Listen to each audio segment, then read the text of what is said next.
Welcome to What's Left, a weekly political discussion challenging the mainstream left. I'm Eduardo Barca with co-host, teacher and socialist Andy Lipson, and community organizing socialist Kenny Cepeda. We are online at what-s-left.webnode.com. Please subscribe, rate, review, and turn on your notifications. Share your favorite episode wherever you found this episode. Thank you. Let's see. Today, we will be discussing the aftermath of the quote-unquote insurrection of last week.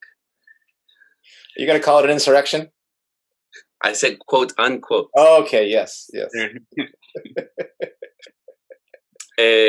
Censorship, impeachment, a little bit of, the Iran maybe scare of a war by leaving Trump in office currently for until next week or in 2 weeks. Just a mixed match of things that have been happening since last week. Last week we shared, we were having a different episode about our reflections, and that Wednesday, the Day of Kings, that was the day that this quote-unquote insurrection happened, or the attack on the Capitol happened. As the mainstream media puts it, and Andy doesn't like the way it sounds. Whatever. Some media is also using an attempted coup, as a way to refer to the incident. So we'll discuss after. What do we make of now all that has transpired in such a short time? The weekend has been. There was a migration over to Parler, and then there was a shutting down of Parler. And then there was, Kenny, help me out here. What did you find out? There was a deplatforming, it's the word, of many platforms. All right, so let's see, what do we make of it? I don't know if anyone else wants to go. Well, I think we should probably start first. I'll first say that I do think this starts with the word insurrection and coup. To describe what really was a fairly small demonstration and what amounts to what is fairly clear to me amounts to really a ruling class stage managed affair to make it appear that the Congress was threatened while they were essentially doing an undemocratic election, which is the basis of our of our lack of democracy. We have certifying the electors so they could actually elect the president, since people don't actually do that, or certifying the election, I suppose, with the electors. I guess that's the reason, Eduardo, I think I have a trouble, is because that even the word coup and insurrection are the beginnings of the lies to then tell more lies and to then do more policies based on lies, which are going to be used to attack us, even though they seem like they might be going at Trump or Parler or whatever. So I guess I will start there. No, I'm in complete agreement. That's why I did say quote unquote in the very beginning. I actually don't know how do I frame what happened? I mean, how do we describe what's happened? There was protests that happened. And I guess I would describe it as a protest that was engineered to produce a U.S. crackdown. Not a crackdown like a civil liberties crackdown at the point of the Capitol, but a crackdown more broadly on the population. We're now seeing corporations go into motion, Wall Street go into motion, and of course the U.S. state go into motion. And that's what we should be we're going to be talking about today, is all these pieces moving to lock in the next our next future president and our next future regime, and establish how they're going to be ruling over us while they project power abroad as well. So maybe let me start with the impeachment. And since I've already said, I feel like I've said plenty already. Trump was impeached by the Congress today, and it's going to go to the Senate. I think the basis of it, what is it? High crimes, misdemeanors. What is the basis of impeachment? High crimes, misdemeanors, bribery, or maybe like what is that called? Inciting violence. No, but I'm saying there's 3 bases you can do for impeachment. Oh. And there was another one, like I think, where you like you betray your country. I think that's the other one. I can't remember what that one is, but I don't know which one of these things are. But they are, accusing him of inciting violence and inciting the insurrection and the coup. Incitement to insurrection. Yes. And so that's the basis of what this impeachment now will move to the Senate. And I believe he will be impeached, but I'll stop there, and because I think there's more to be said about why. I guess I would ask you both, and I'll say a bit why this is happening. Why are they moving to impeach Trump? Like, he's going to be gone pretty soon anyway. I believe that this is an attempt to curb any idea that Trump might have to run in 4 years from now, to strip him of any potential power, to make him the only president that has been impeached in history twice, and to call for a retribution that you should not do this ever. There is a consequence, there is punishment. Should you ever try to attempt, it is a behaving mechanism. It's there to tell people you should not ever try and attempt to do this, because we will go after you. And even Democrats have tried to talk. They've said in the news that anybody who was a part of it should be sought after. And Lindsey Graham came out saying that this is not the time for that. This is time for healing, whatever, right? But that is what I think. Those 3 are the reasons why I think the impeachment process is happening for. I'll stop there. Eduardo, can you say more when you say this? Like, spell out what you mean by this. Like that you will not make any attempt to override the power that exists in Congress, in the state that we have currently, in the system that is upheld by all of the capitalist class that's in Congress, all of them. I mean, Nancy Pelosi once said, when she was asked by a student, I think it was, in one of the, I don't know, some assembly, some hall, she was asked about socialism, and she clearly stated, we are a capitalist country. This is not a socialist country. We are proud capitalists. This is the capitalist class, right? So, well, I thank you for your question, but I have to say we're capitalist, and that's just the way it is. She and everyone else is there to uphold the system as it is.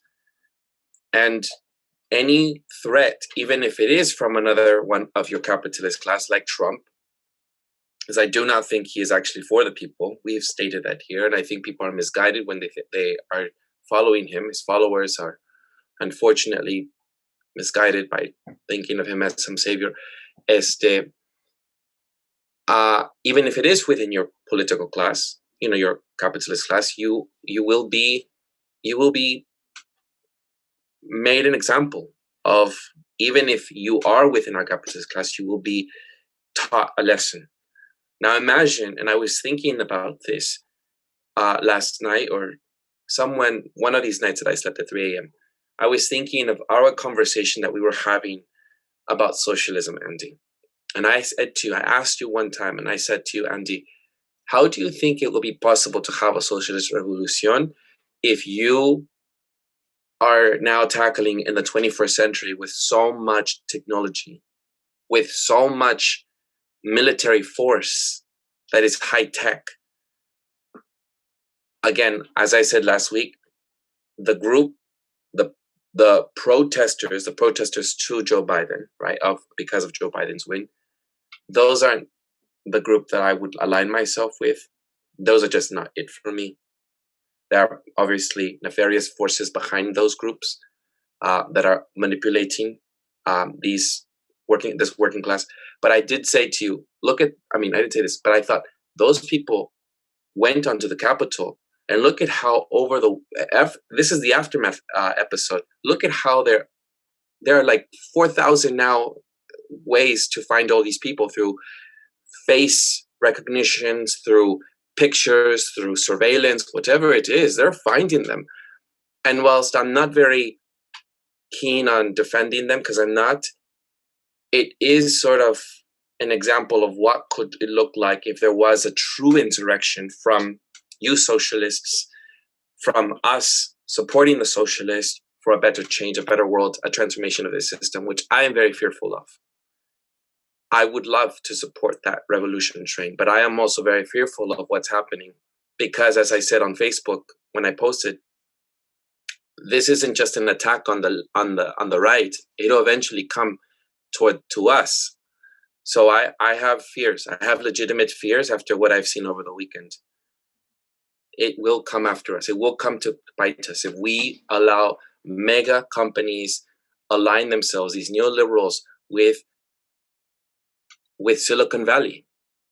So for me, I still think that what's happening is not so much about Trump. It's a message to everyone else that's outside the political machinery and the ruling class machinery.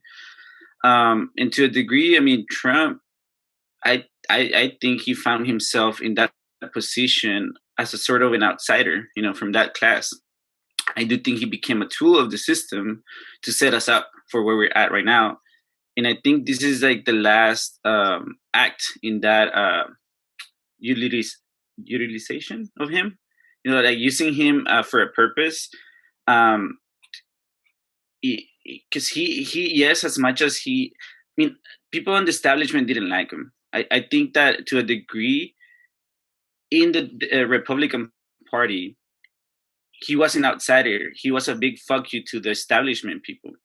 We've talked about that before, right? But people on the right wing said, we rather take this guy who's, a reality TV star and, says it like it is, even if he's wrong. I don't agree with him being wrong, the content of his words, but his approach, and people, because people are tired of the same condescending liberal, words of unity and progress when their lives are being looted away. So the way I see it now is again, they're squeezing the last they can of Trump to set us up again for that future where dissent will be persecuted, in whether it's from the right or from the left. And it's not, again, I think this is a coordinated move by the ruling class mafia, and they're throwing one of theirs under the bus. If you read Machiavelli, but it shows their brutality and how, and they also, I don't think it's a message to the world. It's not just the U.S. A message to the world, just like when we talked about Qasem Soleimani, right, in Iran, when they were willing to take someone out in another country, and one of their top generals, and this too is a message. We're willing to do the dirty work to maintain our supremacy on the world stage. So yeah, I mean, I think it's the last act. If anything, I don't think we should be focusing on Trump himself. We should be focusing on the coordination of all these players in the game right now. That include the political class, the Democrats who are very much tied to the apparatus of the government, the states, the repressive apparatus. The Republicans who want to wash their hands and put some distance between them and Trump. And to kind of like gain back some of the base that they've lost, because the Republicans were losing some legitimacy, to their base, and Trump was that symbol, and so again, nationalism and we saw that in 9/11, it's a good tool to kind of bring people into the fold, and so again, this is an attempted coup and a threat to our whatever democracy that has never existed. And so by and large, I mean, both the right and the left are united in that American nationalism, sentiment. And so here we are, consumed by this topic. Yeah, I mean, I actually think this is, because like Biden and Kamala, to me, they're right wingers, in blue, and this is the political class, the ruling class of the nation, uniting in the world, really, uniting in warning everyone. We're gonna rule as in the context of the biggest transfer of wealth of the history of humanity, in the context of the fear mongering of COVID. And so this is just one more element that adds to that sort of dark future, where you better align, you better listen to the state, you better listen, and if you dissent, if you dare to question, you will be erased, basically, because if they can do this to Trump, what can they do to us individuals who are calling for protests? Again. Yeah, I mean, I really agree with both of you about these elements of trying to teach people using Trump as an object lesson. And Angela Merkel came out. I mean, we're going to get to the censorship part of this, but Angela Merkel came out and was like critical of what some of the U.S. response around the censorship of Trump, and AMLO from Mexico was critical. These people are nervous. I know these people are nervous about the kinds of force, the way that the U.S. ruling class moved as a force to wipe this guy off like a stain, and also to take down a pretty big company, Parler, which was competitive, and to watch Amazon, Google, and Apple all just descend upon one corporation and digest it. And then in a hailstorm of like censorship madness that isn't, we don't know where this is going to really end, honestly. So I agree with that, that characterization. And I think there's two things I would add to it. Is one is that I think impeaching Trump right now allows them to take all the sins of the capitalist class of the last 4 years. Trump was a piece of that. Pompeo, the Democratic Party, the Republican Party, the Democratic Party establishment, the Republican Party establishment, all of them were involved in the last 4 years and this last year, right? All of them are involved in the stimulus boondoggle, in the coronavirus lockdowns, in all the stuff that people think about as, if you will, maybe just Trump's, but the capitalist class has all their hands in it. Well, guess what they get to do? They all get to basically take all those sins, put it on this one guy, impeach him, send him out, and say, oh, now we're clean. We got rid of him. Now you have some people you can trust. So I do think that's a piece of it, is attempting essentially to absolve themselves of the sins of the last 4 years and put them all on this one character and then throw them into the trash. But I also think it is worth remembering the other part of the object lesson that Eduardo's talking about is going back to 2016. I do believe the capitalist class was surprised by the results of 2016. I do believe that they were surprised about this right-wing populist essentially taking power when they had rigged the election that time and it didn't work, as opposed to this rigged election. And this was another rigged election. I would just say it worked this time. And Trump, yeah, and he did all that tweeting. He did all these crazy things. He would say things you weren't supposed to say. He would say, yeah, the United States is like, when talking to Russia, he was like, well, the United States has its own, we have our own killers here in the United States, just like these guys. How are we supposed to, he didn't know how to talk, right? And was too open about the way these things are done. He wasn't presidential. And he would, in fact, he would actually do the one thing that people are often critical of, like Clinton. And when Clinton and Obama got elected, everyone always thought that after they got elected, those presidents would come back to their people and like check in with them every once in a while and do that. No, they went into a bubble. That wasn't Trump. Trump would continue to go back to his base, continue to have rallies, continue to do things like that. That's a threat. Actually, that's a threat to the establishment when you have a person doing that. There's a reason why Obama didn't do that and Clinton didn't do that, even though their base would have wanted them to do that after they were elected, come back and make those rallies and things like that. They only did that during the election season. They didn't do that, the year after they get elected or 2 years after they elected. Only Trump did that. And that's a bit of a threat. That's a very different way for a president to do things, even though he had his own reasons for doing that. So I do think they're basically saying, no effing way. If you think you're going to come in here and do that in this country, this is how you're going to get treated. And so I do think there was a lesson to be taught to any future anti-establishment character about what's going to happen to you, and how the ruling class will always get their man if they want it. And so, now I think there's kind of like a loyalty oath, right?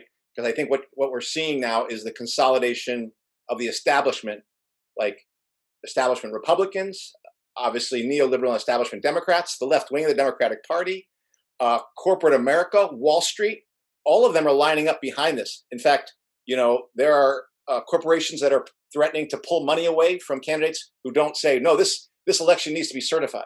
And if you don't certify election, we're going to pull the money out. All right. So I believe we are seeing a consolidation of the state as well as the consolidation of corporate power. And what we're going to see is a greater fusion of that, ultimately in an effort to compete with China.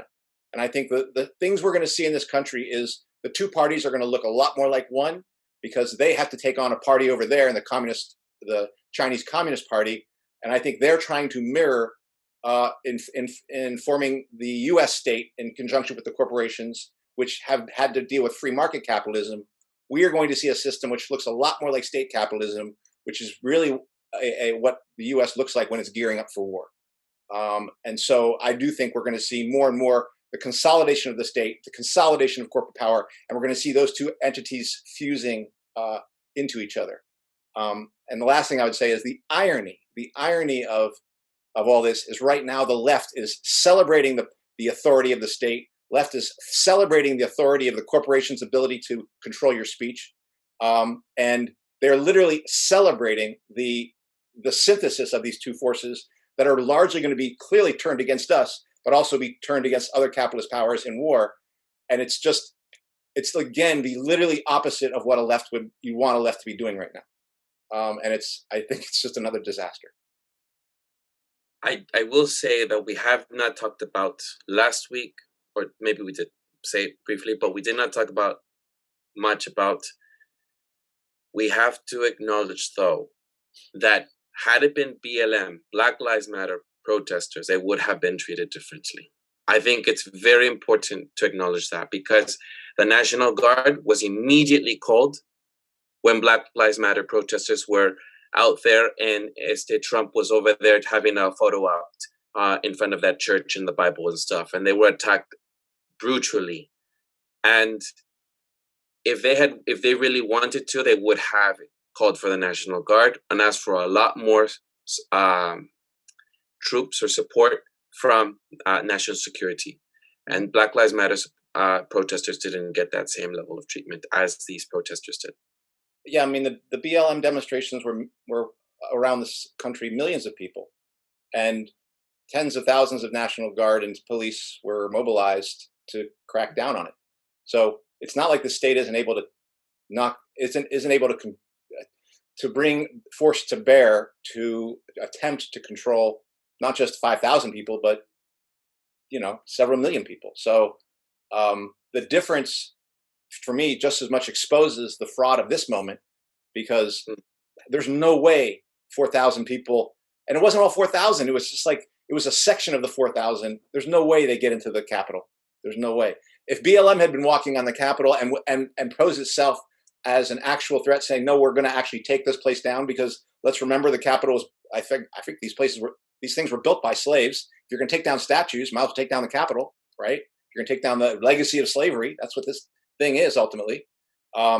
Then what do you think that would have happened if a 200,000 strong demonstration was there looking to take down the Capitol? Well, I think the U.S. would have marshaled the forces to deal with it. It would have been an actual street battle, but that's ultimately why our movement can't just rely on 200,000.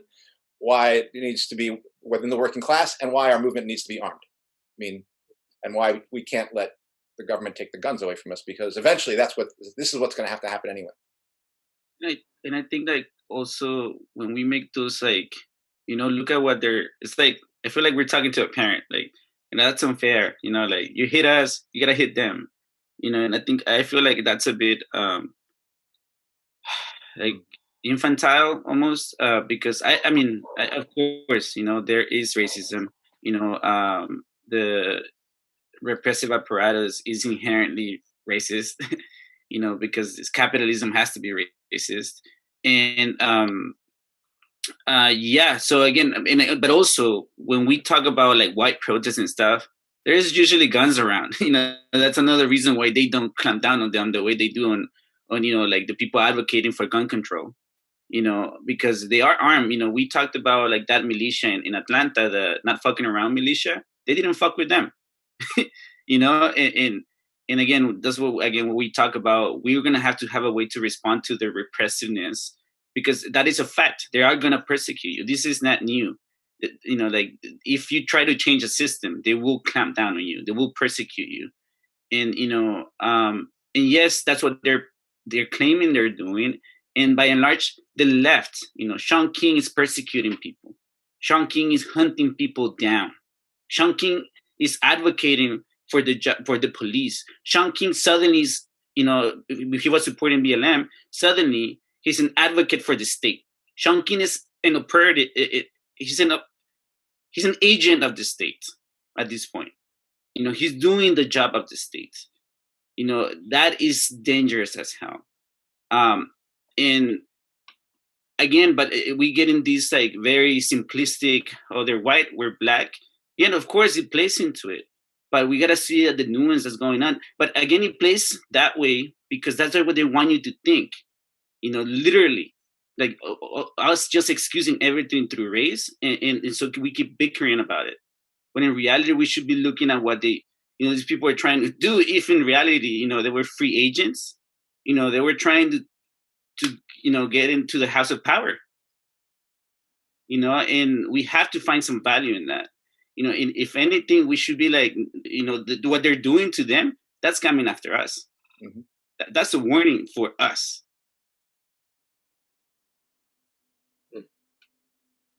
Yeah, I think this is where I would say that they would come after us as well through with their partnership with Silicon Valley. I think this is where we can segue into now. Yeah. Sort of is the censorship that has been going on, which is a form of going after us, because once they go after the right, they go after the left. Now, I want to just quickly say I have been conflictive of this because from the beginning of what's left, I remember we did, I think, Rosanne Barr, was it, Andy? And I said then, I really don't care much for Rosanne Barr, so it doesn't really have any, like, I'm not really, I mean, I see your point, Andy, but it's not that, I'm not that concerned over Rosanne Barr. She can be deplatformed or whatever. And you said if they go after Rosanne Barr, they're going to start censoring, no? And I said, well, yeah, I just don't think Alex Jones deserves a platform. I also said that, and that's why this running inside joke, if anybody is a cult following listener of What's Left, I usually say your friend Alex Jones, all right, Andy, because I know you have differences with Alex Jones. But the point by saying that is that we went back to that joke, that inside joke is back from that episode from when I used to say, I just don't think Alex Jones deserves a platform. And you were making the case then that no one should be deplatformed because that'll just call for, that's, the banning of everything. So it was after that vaccine, as I've said before, episode, Operation Warp Speed, that made it very difficult to find anything to have a not balanced view, but have a more both side kind of understanding of this of vaccine. And then I'm not an anti-vaxxer per se. That really struck something inside of me. So I do think now that, as Glen Greenwald continuously is tweeting, that we need to be very cauteloso, super cautious of what is happening, because they are coming after the left, and the Democrats have just been rewarded by Silicon Valley recently. We are the movement of non-censorship and not banning books, I think, right? I mean, if we go back to Berkeley in the 60s, the free speech movement was started by the left. I think, or yeah, and here we are rejoicing because I see it in my feed. Everyone's rejoicing that they're just being banned. All of these Trump supporters are being banned. And I shared something and even got a reaction from a few people because people sort of just look at it, oh, they don't want to respond. So I'm sure they swipe up. And they really do think that Trump needs to be banned. They think that Trump supporters need to be banned. But I've been really honing in. I've been sharing with you articles and watching these YouTube videos on Glen Greenwald. And I think I'm becoming his follower now. And he's really saying it's pretty clear that they're going to come after us. If Apple and Google are controlling what we can say and what can we not say, then anytime there is, as you two are going to really for a revolutionary cause, I don't think anything could be done. I don't think anything could be initiated to transform the system. Oh no, I would like to say, look at what's happening to Julian Assange right now. Right, we did an episode on Julian Assange. Look at what's happening to him. There's also people that are supporting him getting arrested on the basis of breaking COVID laws. That again like shows the context where we're heading. Yeah, I mean, and he is allotted by the left. And look at what they're doing. Well, you know what I mean. Not by the Democrats. Yeah, but he was when he was opposing the Iraq War. But when he starts posing liberal and Democratic Party ugliness, then they go after him. And another thing maybe that I wanted to bring up is that we are supposed to be about facts and things like that, right? And like, do people know what exactly Trump said?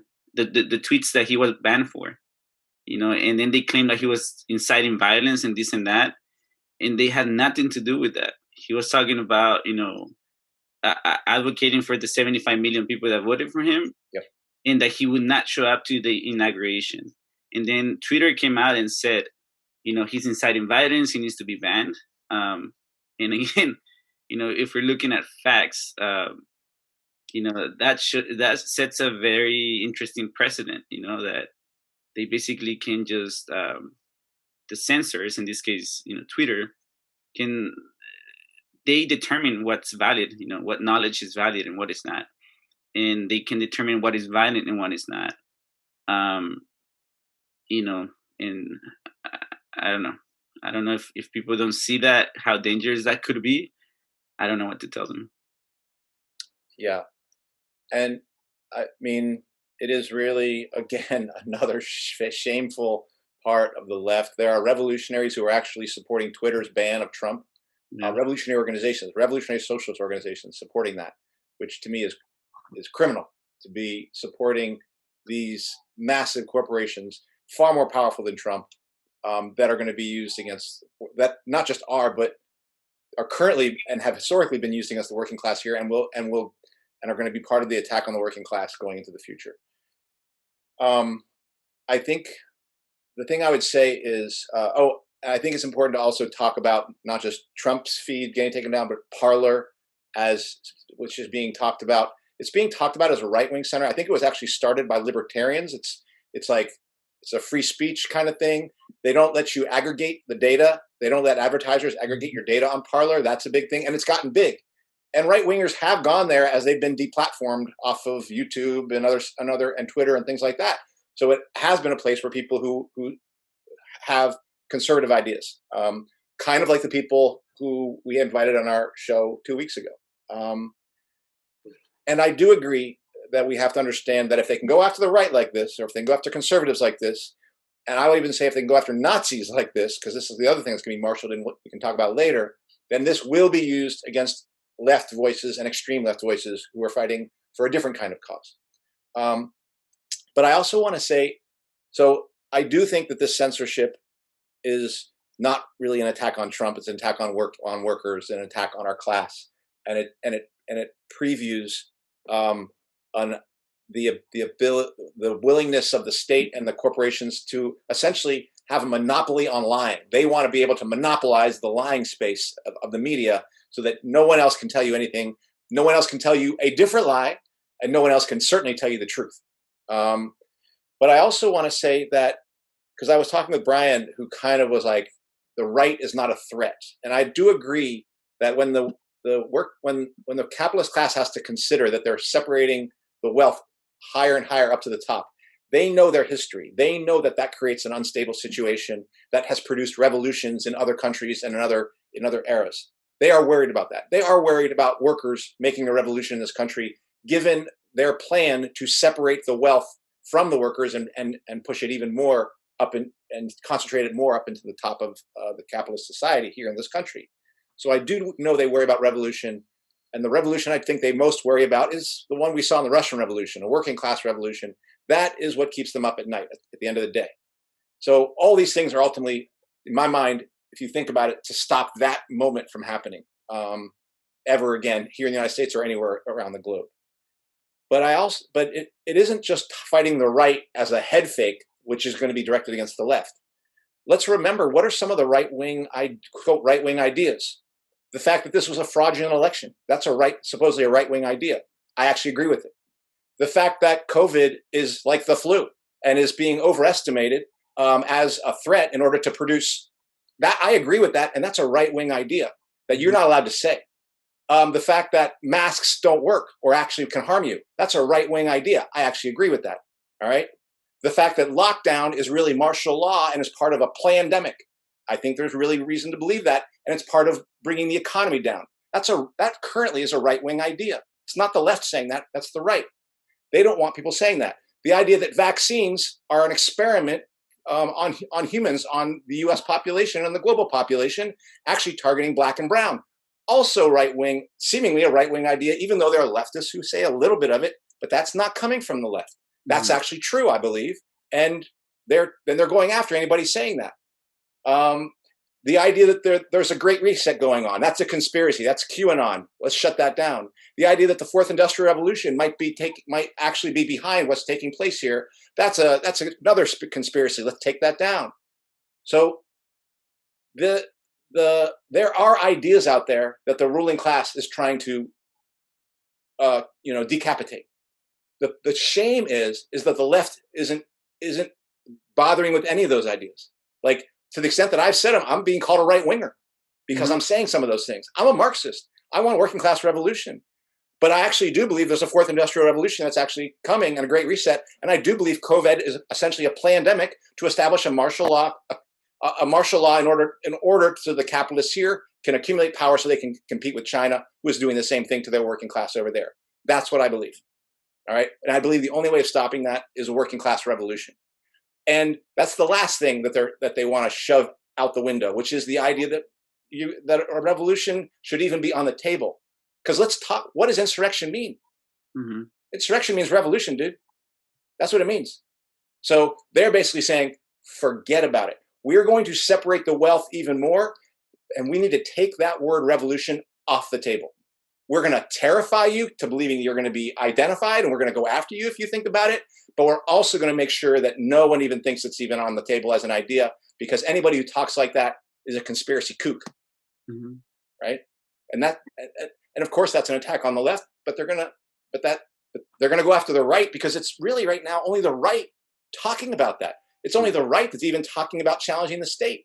The left right now is basically thanking Operation Warp Speed for giving us the vaccine. Everyone's lining up for it. So, sorry. And I also think that to a big degree, the left is part of the persecution of, doing the dirty job. Like, for example, on the left, it's very widely accepted that if you say you're a conspiracy theorist, you're discounted. The conspiracy theories, or if you question science, even though there's pseudoscience, there's pseudo-statistics of COVID, if you question them, then you're seen with suspicion, right? And now again, that's why I'm really concerned, because they're persecuting people, hunting people down. The people would be social media platforms like Sean King, and in apologizing for people like Biden and Kamala, and so yeah, I mean, that's why I don't know. Like I feel too that at the moment I have more in common with the right wing than the left, because of these things, and not to mention gun control, taxes, and like individual freedom too, like because so it is deeply concerning that I do have this notion that the left and the liberal left is the fastest vehicle to this techno-fascist world that we've been talking with Alison McDowell here, in no questions asked. And again, and not only are we celebrating the people we should be weary of, but we're advocating for them to do it to us, to bring down the hammer on us, to save us, and that's the craziest part, and it brings me back to this notion that reformism opens the doors to fascism, and that phrase just keeps hunting in my head, and I'm seeing it unfold in front of me. I have said before that I love the 60s. I always think of the 60s as the Renaissance period of. People say the Renaissance started here of the 60s, but when I was in England traveling, people would always say, yeah, sure, the US Americans would say that. But it's actually started in Britain. That's what they tell me. Anyhow, so wherever it started, the hippie era in Mexico or in Britain or in the USA, there was value in conspiracies. It was very much something that was, I've said this, that was valued. People thought the government is trying to inject us with things. There's stuff that's happening in the government that's secretive, and there was a lot of secrets that were revealed, and that have been in the hippie era, whatever you named yourself at that time.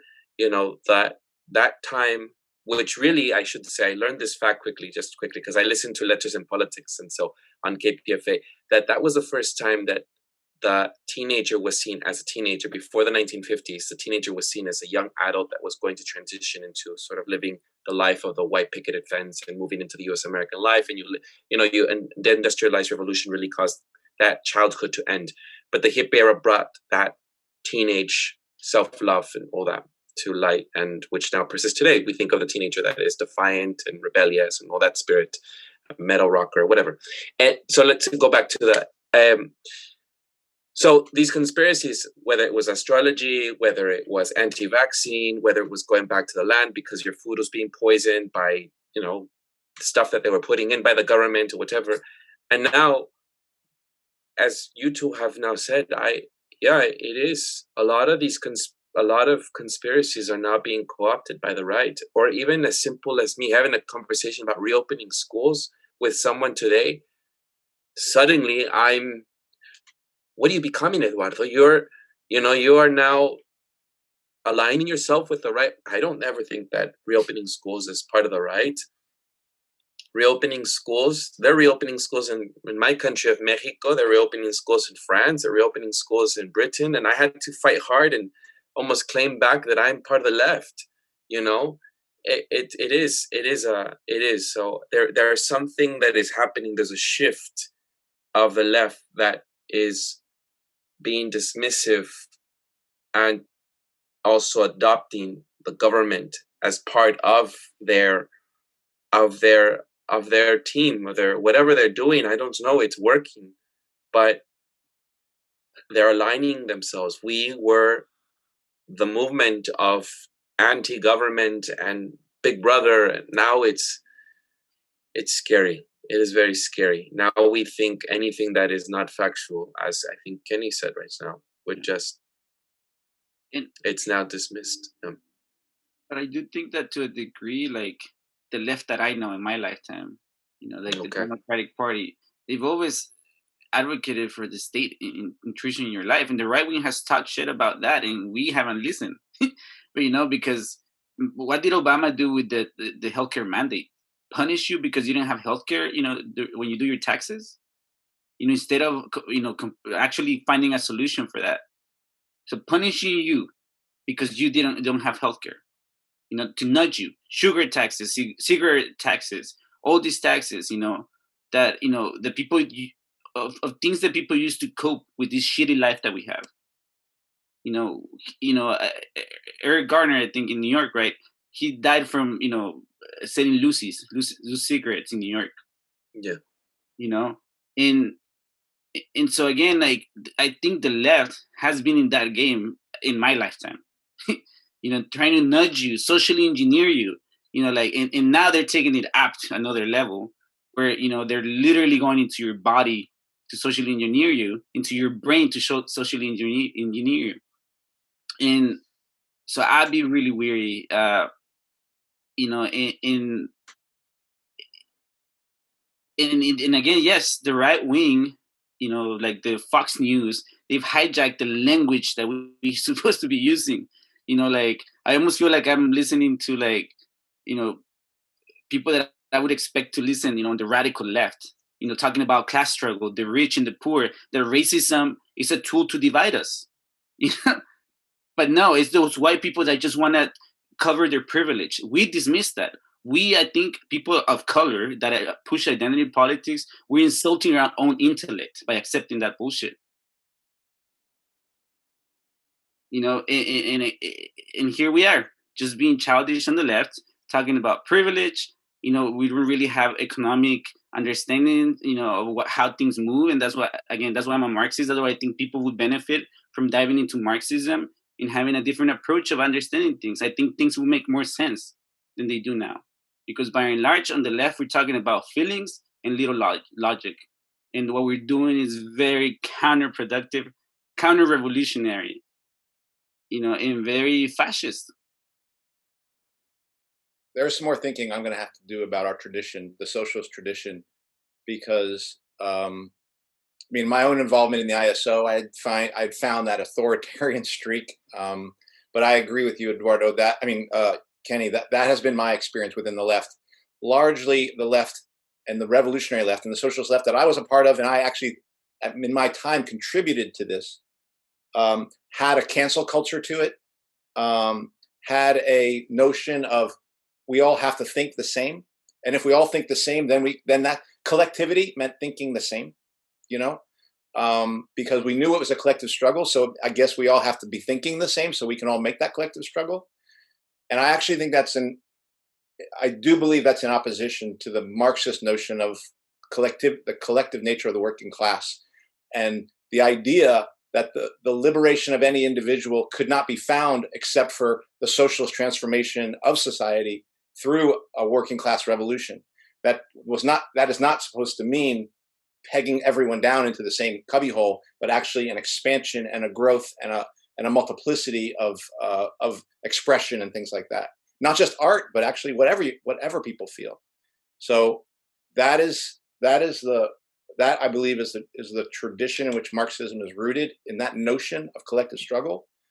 But that is not the socialism that I come from, and it gets into that question I think Eduardo has of why workers talk about the worker state. It's why I think Eduardo kind of goes, wait, that worker state, because this seems like it's going to control me. And I get that, because that's been kind of the tradition in some ways when you look at socialism in China or Cuba or North Korea, And I haven't had that episode yet on my.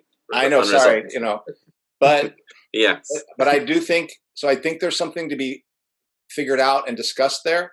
I think there is a history in the Russian Revolution that I do think shows the liberatory elements of that started to get eroded much earlier than 1924 when Stalin comes to power, but we're there after the revolution. So that's into a deeper discussion, and in some ways it gets it. I think for people like your friend Eduardo, Jake knows that he wants the individual, but the individual freedoms. And always comes back to that notion that somehow those individuals have to collect together, and he's right.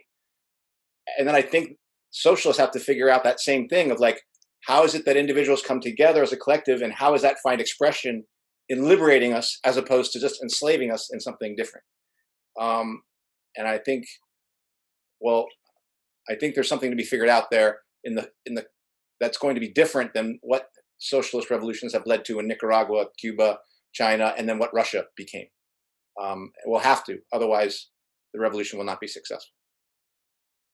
I mean, for me, it's, the working class has to be always on the ready to go to war with the state, any state. But we can have another discussion about it. But but I agree. I mean, these are things that we need to wrestle with and actually have an answer. And if he hasn't been answering in the past, we're gonna have to answer it ourselves. That's the other thing. Yes, history has happened, but like I think Rosa Luxemburg was the one who said that we do what we can with the tools that we have. And if there were failures, I still want to give it a shot. And try to figure something new out if it hasn't been answered. I think this is all right. Yeah. I suspect, Eduardo, you're going to probably want to remove some of the things I said because you're going to think that our channel is going to get canceled if I give that whole long list of things. You're going to want to edit all that. Otherwise, our channel is going to be removed. You're going to want to leave it. I expect at some point our channel is going to be compromised. I just know it. I suspect the same thing. I actually believe the same thing. Yeah. So I think we need to enjoy this for the moment. We'll just have to do another channel again and get back on it and just keep going. So whoever has gotten to this far, you should find, I keep repeating so many times the blog, because you can find us if you really want to stick with us and you've been through this journey with us. Remember that blog. I always remind people at the very beginning of the intro. There's a reason why we put it in the beginning. Yeah. I don't know if I want this to be in the show. You can keep it if you want, but who knows? Maybe we'll be calling ourselves What's Right. That's me. I don't think so. We're keeping that. I mean, like if you're sincere, like with your political process, I think you have to ask these tough questions. And what the hell does it mean? Like you said, Eduardo, things are upside down. It seems, like the left is doing the right, what the right is supposed to do, and the right is doing certain things. But there's also like members that are racist. But I'm like, well, the left is also fucking hypocrites because they're just hidden racist and they don't know they're being racist. And I don't know, it is hard. And I think that's kind of the point, in a way, to make it confusing. That's why I suspect the right has kind of hijacked the right, like the establishment, right, or the talking heads have hijacked a lot of the language that we should be using. Yeah, I don't know what's going. I'm trying to articulate, really pinpoint what is going on in this country. And I think it has to do with being in Trump land. It just has to be with being in Trump land. I think that's what really caused people to do camps. I'm not sure. But like I said, because it's fresh. I talked about reopening schools with my former colleague, and immediately it was, jump to, what are you doing? What are you saying? And the minute I start saying, in France, because I did have this conversation with my friend who's a parent in France, they don't have this. It's about Trump. It's both the right and the left agree. It's logical. Open schools. We need to have our kids back. And so they're doing it, and they have practical measures for it. They're doing it in Spain. They're doing it in Britain. They're doing it in Mexico. They had the conversations going way back last year. But why is this country, in San Francisco, you can't have the schools open? So I guess, again, going back to this, I don't know what is it about the left that is just any conversation around something, it's triggering. It's very triggering. I don't know. I don't know. There's a lot of faith recently in science, but science that's being misconstrued to used by I don't know. We've run bit around this now, so I think we've said our words. Right? Yeah. Oh, I wanted to just quickly say, Julian Assange is welcome to come to Mexico. AMLO has opened the door, and asylum can be given. Again, giving asylum to Bolivia, giving asylum to Fidel Castro, or not asylum, but Fidel Castro worked there Well, then, but what did AMLO say with regards to Trump and the censorship? He said, censorship is the job of the state. That was what he said. This is your socialist in Mexico. Interesting. He said, censorship is the job of the state, not private corporations. Well, and it is an interesting trick that's been pulled off by the U.S. ruling class to essentially, in the same way that they offloaded their military into these private armies, now they've offloaded political power of controlling expression into these private companies so that they can't actually be voted or elected on. So it's a very interesting trick they've pulled. And maybe this is another topic that we haven't really discussed. Why try to go after Facebook, in public? Is this again another show of, But you mean in terms of antitrust? Yeah. I mean, I'm not sure. I mean, I don't think I still would say that this is not going to be solved by just breaking the monopolies up. I don't think it's the direction things are moving, but it won't be solved by antitrust any more than it did back in Teddy Roosevelt's day, breaking the monopolies up prior to World War I. That worked well.